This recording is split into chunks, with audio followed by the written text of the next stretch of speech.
Hello, uraho neza, jye banyita Isiri. Ushimire kuri kureba video. Iyi chaîne YouTube ngusangizaho ibintu nkora mu buzima bwa buri munsi, mfitemo ubumenyi n'uburambe kandi mbona ko byafasha abanyarwanda n'abandi bumva ikinyarwanda. Muri ibyo harimo kukwigisha kubyina kinyarwanda, guhamiriza no kuvuza umutagara w'ingoma nyarwanda. Aha nzakwigisha tekinike zo gutwara imodoka n'amategeko y'umuhanda. Nongere ngusangize tekinike na strategy nkoresha mu buhinzi n'ubworozi, nkoresheje logique ukabikora nka business. N'ibindi bitandukanye mbona ko bifitiye abanyarwanda akamaro. Nimba hari video ukunze zihuje inyito ukaba arizo wifuza kureba, jya kuri YouTube wandikeho Isiri, uhitemo iyo chaîne yanditse mu mutuku ukandeho. Ujye kuri playlist ukandeho, uhitemo playlist irimo video zihuje wifuza kureba. Urugero, kwiga gutwara imodoka, bizatuma ureba ibihuje insanganyamatsiko z'ibyo ukunda. Rero nimba wabirangije, reka dutangire video yacu y'uyu munsi. Hello, reka dukomerezeho video yacu y'uyu munsi. Rero ni aho ngiye kugusobanurira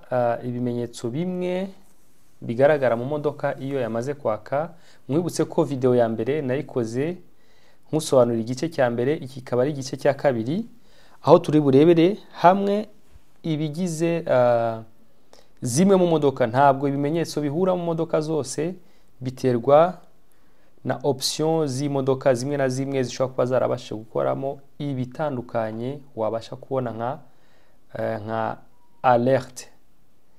Donc twagiye alerte n'uburyo ikumenyeshamo ikibazo ifite, ikaguha n'ikimenyetso ukabasha gukoresha reparation yawe. Twagiye nkwibutse ko iyo ucanye imodoka bwa mbere, urufunguzo hari ukuntu rukatikamo kabiri. Iyo ugize bwa mbere amatara araka, wagera bwa kabiri nibwo bucanye moteri. Nk'ibyo ubona hano, twinjijemo urufunguzo,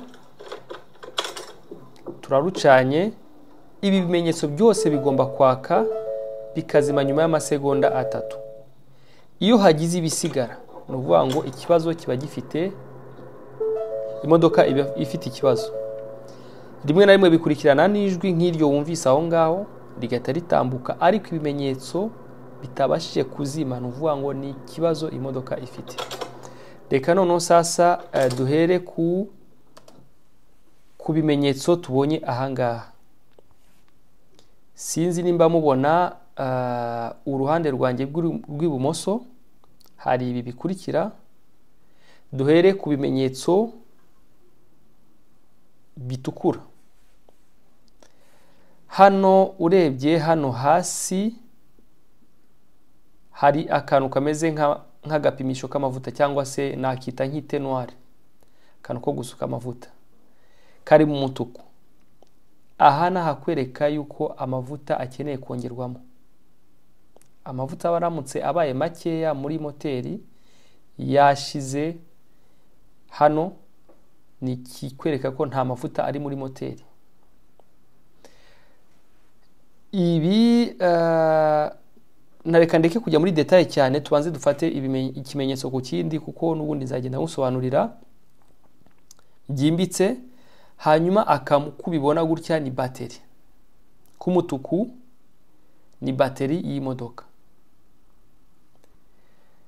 Tukagenda hano, akumuhondo gakurikiraho kakaba ari moteri. Aka kamenyetso ro ka moteri kazagaragara ku bintu byinshi bitandukanye, kuko urebye imodoka ni moteri. Nuvuga ngo n'ibindi byose bishamikiyeho, gushuha kwa moteri, revision n'ibindi byinshi, sinyare zizaba zishamikiye kuri moteri uzakabonamo.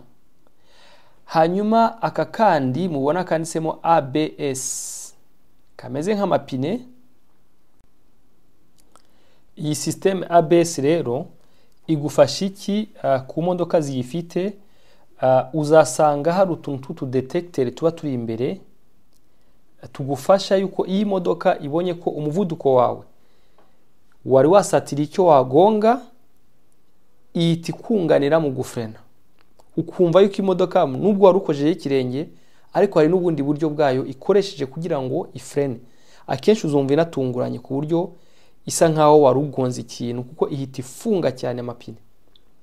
Iyi rero ino system igufasha mu gihe wihutaga ukaba wasatiriye inkomyi. Reka tugende aka kandi kameze nk'urufunguzo. aka k'urufunguzo rero ko ni ibintu byose bijyananye na entretien. Ibintu byose bijyanye na entretien, uvuga ngo revision, ibintu byose nuvuga ngo uba wakagomba gukorera ku gihe runaka, nyuma y'igihe nk'ukwezi nk'iy'amavuta ashize, amazi ya moteri ashize, urashobora kubibona na kenshi bize ukakabona kakanazanana n'ikimenyetso cya moteri. Nuvuga ngo aka byiza uhita ukoresha diagnostic, kuko ibimenyetso witonde ni bikeya mu bibazo biba biri mu modoka, ku buryo rimwe na rimwe ibimenyetso ubwabyo bishobora gusobanura ibintu byinshi. Ntabwo ari uko ubonye urufunguzo ushobora kumenya nimba ari amavuta, ushobora kumenya nimba ari injecteur, ushobora kumenya, ntabwo wabimenya ako kanya. Gusa biba biguhaye signal kugira ngo ukoreshe diagnostic, isuzumisha yindi bakoresha ordinateur ucomekaho ku kantu kari munsi ya volant, ukabasha gusoma message iyo ariyo exactement. Tuzamuke hano hasi hejuru hegeranye na kabiri, nabwo urahasanga ikimenyetso kimeze nk'ipine, ariko bayikweretse muri vide face. Nuvuga ngo ni nk'ipine, ahangaha urabona ko risa nkaho ryagabanutseho umwuka. Dore utu duce turi munsi ni ya mapine, imirongo y'amapine. Nuvuga ngo aka kamenyetso kaza iyo hari ipine ryagabanutsemo umwuka. Hanyuma tukagenda kuri iyi modoka, nakubwiye ni hari systeme zifasha imodoka mu kunyerera. Iyo igeze hano ho kunyerera, nuvuga ngo iyi ni systeme iri off, iyi ni wowe ushobora kuyishiramo cyangwa ukanayikuramo iyi modoka iyifite. Systeme igufasha mu gihe cy'ubunyerere. Urabona ko barakwereka imodoka ariko bakakwereka n'imirongo ibiri y'amapine yanyereye. Hano ukaba wayishiramo ni nka contraire yayo mu gihe iri active. Nuvuga ngo ukayishiramo iyo modoka iyifite. Hakaza aka kamenyetso kandi kari hano, karimeze nkaho hari umuntu wambaye mukandara, ariko imbere yiwe ubona yuko hari ikintu cy'ikibumbe cyaje kumwikubitaho. Iyi ni systeme ya airbag. Airbag nkwibutse yuko nayo umuntu ni uba ufite ubushobozi bwo kuba yayiactiva cyangwa ukayidesactiva.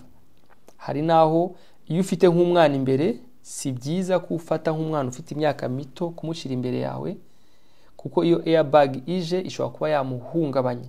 Niyo mpamvu hari imyaka runaka umwana aba atari yakemererwa kujya imbere, byanaba ngombwa ko wahamushyira. Nibwo uzasanga hari za siège bashyiraho umwana, ariko ushobora kumwicaza umurebesheje muri sens contraire y'imodoka, areba nk'intebe yiwe. Sinzi kuri uruziga rubanza ruri ibumoso nimba nabisoje. Tujye hanze yarwo, turabona ikimenyetso cya essence, ariko mukabonamo ibindi amapartikire. Nuvuga ngo essence hano ni muri gihe ufashe essence yanduye.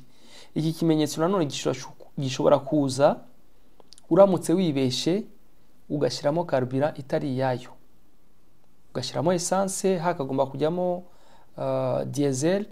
Iki ni cyerekeranye n'ubwandu, qualité ya essence, ubwandure na qualité ya essence. Nuvuga ngo urabona ko ni essence ariko bashyizemo ibindi bitonyanga hano birengaho. Twakomeje tugende kuri iki gipimo cy'amavuta nanone mu gihe moteri yabishushe. Urabona ko harimo akantu kameze nka thermometre gashinzemo, karimo uduti dutatu ariko kari mu mavuta cyangwa se mu bisukika. Urabona ko kuva bitukura bivuga ngo amavuta yashushe, ni moteri yashushe. Aka iyo kaje kazazana na birumvikana na moteri kuko ni moteri yashushe. Tugafata akari hano k'umuhondo ka essence. Iyo essence igipimo cyayo cyagabanutse ku rwego rukabije, ibi kwibutsa ko washiramo essence.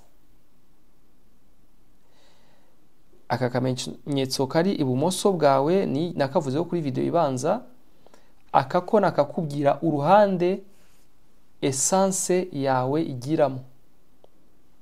Aka ngaka reka nshireho suri, sinzi nimba urimo kuyibona. Uruhande essence yawe igiramo kari ibumoso hano. Dukomeze aya magambo yanditse hasi, nuvuga ngo P, R, N, D na M.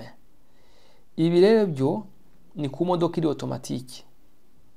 Nuvuga ngo parking, reverse gusubira inyuma, netre nka point mort ku modoka zifite boîte manuelle, D nka drive mu cyongereza, na M nka manuel. Nuvuga ngo izi si imodoka zose ziyigira, ni ku ya modoka nabisobanuye muri video ibanza. Imodoka iba ifite uburyo washobora gupasa vitesse nanone mu buryo buri manuel, ariko atari kwa kundi vitesse isanzwe usanga ari nk'akabuto uzamura umanura, cyangwa se ujyana imbere ukajyana inyuma ukuramo vitesse. Hari ikimenyetso kitari hano ku zindi modoka ziba zifite option ya, uzasanga ari ikimenyetso cya S. Icyo kimenyetso cya S bivuga ngo sport. Nuvuga ngo imodoka no kuyiha noneho imbaraga ikagenda nk'ari imodoka ya sport, ya sport. Nuvuga ngo imbaraga zibasha kuba zakwiyongera ku modoka, ariko attention, ibi bintu yo birimo iyo hari S, carburant inyweka ni nyinshi cyane. Nuvuga ngo birimo gukoresha imbaraga za moteri nyinshi kandi bitari ngombwa. Aha jewe ku giti cyanjye yari S nkunda kuyikoresha iyo nshaka kudepasa mu buryo bwihuse. Shiramo S nkashiramo umuvuduko, ukumva ko imodoka ihagurukanye imbaraga kandi byihuse. Byiba byiza yuko uyitwikuramo, si byiza kwikomerezamo, nta marushanwa urimo. Ariko mu gihe urimo kudepasa biba byiza iyo ukoresha nk'iyo S ukadepasa vuba, ugasubira mu buryo bwawe ukayikuramo. Reka tugende noneho sasa kuri kino gice cy'iburyo bwacu. Hari aka k'umuhondo kameze nk'ipine nanone, ariko zino zo ni plaquette de frein na disque. Iki kimenyetso kigaragara iyo plaquette cyangwa na disque cyangwa se muri rusange hari gifitemo ikibazo, nukuvuga ngo cyashaje. Tugafata aka k'umutuku nakubona ko kameze nk'ipine cyangwa se disque. Aka k'umutuku karimo akantu k'agatangaro, aka ni frein à main. Iyo urekuye frein à main bivamo. Impamvu biba biri mu mutuku gutya, hari n'igihe bigenda binakurikirana n'ijwi, wumva ting ting, nuko kwibutsa ukuremo frein à main, kuko urashobora kwibesha ugasanga urimo kugendera muri frein à main, ari byo bishobora kwica plaquette. Voilà. Tukagenda kuri aka kantu kari ariko tugiye gusorezaho. Aka kantu rero ntabwo ari imodoka zose zidufite. Aka kantu mu buryo bwo kurengera ibidukikije, guhera nko muri za 2006 moteri zatangiye gukorwa, icyo gihe bashyizemo systeme yo kurengera ibidukikije. Ni ukuvuga ngo iyi modoka itari hybride ntinabe electrique, bongeyemo amazi bita AdBlue. Sinzi nimba mumaze guhura n'imodoka zifite ayo mazi. Ni amazi wongeramo afasha kuba yafata twa tuvungu twa moteri tuva muri moteri tunyura muri eshapoma tukajya mu kirere kwangiza ibidukikije. Ayo mazi afasha kuba yadufata akanyura muri filtre ikagira utwo, hari filtre bita filtre à particules, ikatugumana, bikazakorerwa entretien ariko ntibigende mu kwangiza ikirere. Kuri iyi modoka nari mfite aka kanya, ibi nibyo bimenyetso imodoka zigiye zitandukanye. Ufite ikibazo cyangwa inyunganizi kuri ibi ngibi mvuze, cyangwa ufite ikindi kimenyetso wumva ushaka ko ngusobanurira, hari nimero yanjye igaragara hano hasi, wakwandika na message ukanyohereza kuri WhatsApp, cyangwa se ukanyandikiramo message nkaguha nimero yanjye ugashyiramo ako kamenyetso nkabasha kugusobanurira. Muri make ni ibyo rero. Reka dukomeze dukore subscribe, munshigikira kugira ngo ngende ndushaho kubaha ubumenyi ku modoka. Mbibutse ko jewe imodoka nyitwara mu rwego ruri professionnel, nukuvuga ngo mbikora mu rwego rw'akazi buri munsi. Ibi rero ngenda mpura nabyo, nukuvuga ngo iyi myaka ibaye myinshi usanga hari byo ubona umuntu utwara imodoka mu buryo busanzwe atasobanukirwa cyangwa se abibona ntabisobanukirwe. Rero nyunganira ukora like kugira ngo iyi video ibashe kuba yasangizwa n'abandi.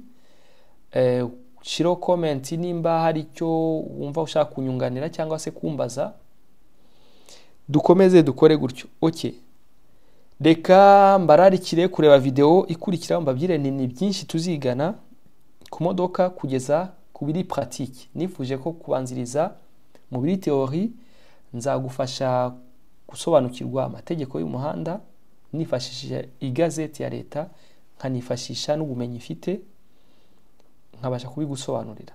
Twagiye, urakoze cyane, ngushimire kuba warebye iyi video ikageza kuri uyu munota. Kora subscribe nimba utarayikora, uzabukoze.